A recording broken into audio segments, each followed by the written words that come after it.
নাই, তার জন্য জাহান্নামে ফয়সালা হবে। একথা নবী বলেছেন, একথা আমার বানোয়াটি কথা নয়। নবী বলেছেন সালাসাতুন কাদ হারামাল আলাইহিমুল জান্নাহ, তিন কিসিমের মানুষের জন্য জান্নাত হারাম। এক নাম্বার মুদমিনুল খামর, যারা পৃথিবীর জমিনে নিশাদার দ্রব্য যারা পৃথিবীর জমিনের ভিতরে পান করে। নাম্বার 2 ওয়াল আক, যারা পৃথিবীর জমিনে বাবা মার নাফরমান, যারা বাবাকে সম্মান করে না, যারা মাকে ইজ্জত করে না, মাকে যারা সম্মান করে না, বাবা মাকে যারা কুঠার মারতে যায়, বাবা মাকে যারা আঘাত দেয়, বাবা মার অন্তরে আঘাত দেয়, ওই এই বাবা বাবা মার অন্তরে যারা আঘাত দেয়, বাবা মাকে যারা গালাগালাজ করে, বাবা মার ভালো যেন দেখতে পারে না, বাবা মাকে অশান্তি দেয়, ওই সমস্ত বেহায়া ছেলেদের জন্য আল্লাহ জান্নাত হারাম করেছেন। যদি তারা বাবা মাকে যদি পৃথিবীতে কষ্ট দিয়ে যায়, তার কাছে যদি মাপ না নেয়, তাহলে জেনে রাখেন আপনার পরিণতি খুব ভয়াবহ রয়েছে। কোরআনে লম্বা লম্বা আয়াত আল্লাহ নাযিল করেছেন, হাদিসে লম্বা লম্বা হাদিস বয়ান করেছেন। আজকে বয়ান করার সময় আমার নাই, শুধু 3 নাম্বার কথাটা বলছি। আল্লাহ রাসূল সাল্লাল্লাহু আলাইহি ওয়াসাল্লাম বলেন আদ-দায়ুস আল্লাযী ইউকিরু ফি আহলিহিল খাবিস, ওই সমস্ত দায়ুস যারা পৃথিবীর জমিনের ভিতরে দায়ুস বানা করে ঘুরে বেড়ায়, যাদের অশ্লীল কাজ হচ্ছে, তারা বাড়িতে অশ্লীল কাজ হচ্ছে বাধা দিচ্ছে না, নিজের বউ বেহায়ার মতো বাজারে যাচ্ছে, স্বামী টুকটুক করে জমিনের ভিতরে বসে খালি কিলকিল করে হাসছে, আমার স্বামী আমার বউ তো ভালোই, ব্যাপার দাম হিসেবে তুমি কিলকিল করে যাচ্ছ, তোমার বউ তো প্রথম যাবে, তারপরে তুমিও যাবে। কথাটা খুব ভালো করে মনে রাখবে। আল্লাহ তাআলা বলেছেন মহিলাদের সম্পর্কে স্পষ্টকরণ করে দিয়েছেন পবিত্র কোরআনে, ওয়া কারনা ফি বুয়ুতিকুন্না, তোমরা তোমাদের বাড়ি আঙ্গিনার ভিতরে থেকে যাও, তোমরা পর্দার ভিতরে থেকে যাও, ওয়ালা তাবাররাজনা, প্রকাশ মানে তোমরা যাবে না, তাবাররুজাল জাহিলিয়াতুল উলা, জাহিলিয়াতের যুগের মতো, বেশ্যারা যুগের মতো, বেলেহাজের যুগের মতো, দলে দলে পালে পালে বেহায়াবেলাদের মতো মাথার চুল বের করে, শরীরের রঙ বের করে বেহায়াবেলাদের মতো তোমরা ঘুরে বেড়াবে না, হাট বাজারে তোমরা যাবে না। তোমাকে বিয়ে করে এনেছে, তোমাকে কিনেছে, বিয়ে মানে কেনা, তোমাকে কিনে এনেছে, তোমার স্বামী কামাই করবে। যে স্বামী কামাই করতে পারো না, তুমি যদি মনে মনে ভাবো 3টা বিয়ে করবো, ভোকিটার ভাটা দেবো, তার মতো মর্দর বিয়ের দরকার নয় জমিনে।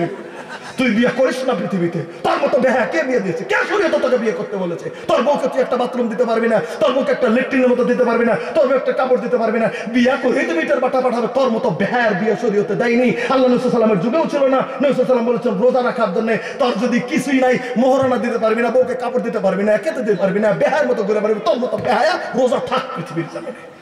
বিয়ে করিস না তুই, কন্যা তো তুমি বিয়ে করেছো, তোমার স্ত্রীকে তুমি কষ্ট দেবে না।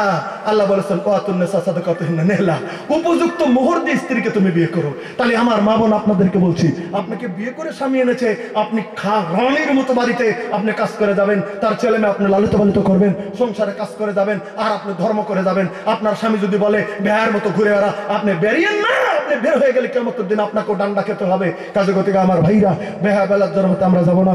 বুখারী শরীফে হাদিস আছে সিনফান মিন আহলিন নার, সেই বুখারী নবী সাল্লাল্লাহু আলাইহি ওয়াসাল্লাম বললেন আমি জাহান্নামের 2টি সম্প্রদায় সম্পর্কে তোমাদেরকে খবর দিচ্ছি।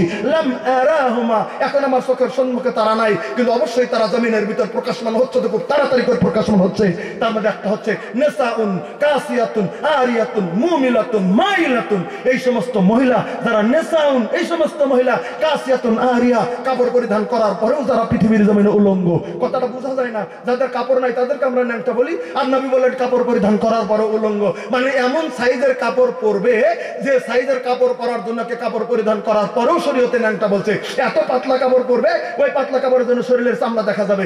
এমন বর্তমান যুগের এমন আমাদের সাবালিকা মহিলা, আমাদের মেয়েরা এরকম বেলজ্জা হয়ে গেছে, এমন করে স্পোর্টিং পরবে যে তার ইজ্জত জমিনের ভিতরে বেরিয়ে থাকবে। বলেন কথা ঠিক কি নয়? এটা নাকি বর্তমান সভ্যতা হয়েছে। তবে জাতীয় সভ্যতা হোক, আমাদের ইসলামের সভ্যতা সেটা না। নারে তাকবীর!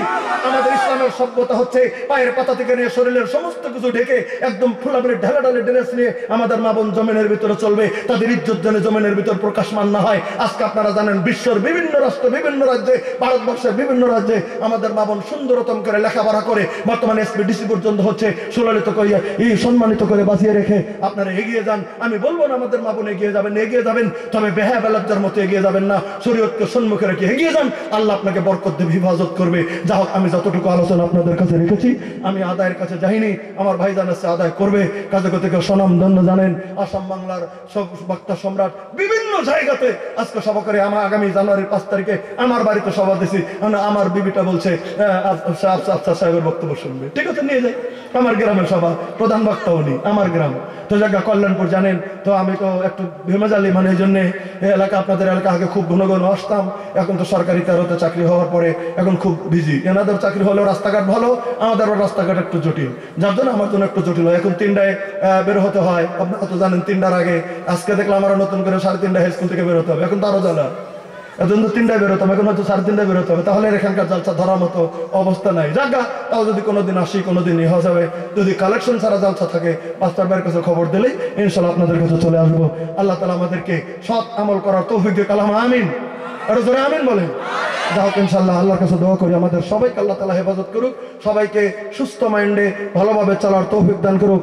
আমার মা বোনকে বলবো আপনারা যা শুনলেন আমল করবেন আর স্বামীর খেদমত করবেন, কারণ এটা প্রকাশ্যমান কথা যে এই এলাকায় বা আরো কিছু এলাকা আছে স্বামীর খেদমত খুব কম করতেছে, স্বামীর সাথে ঝগড়া ফসাদ বিভিন্ন জায়গায় হয় বলে রিপোর্ট পাচ্ছেন না।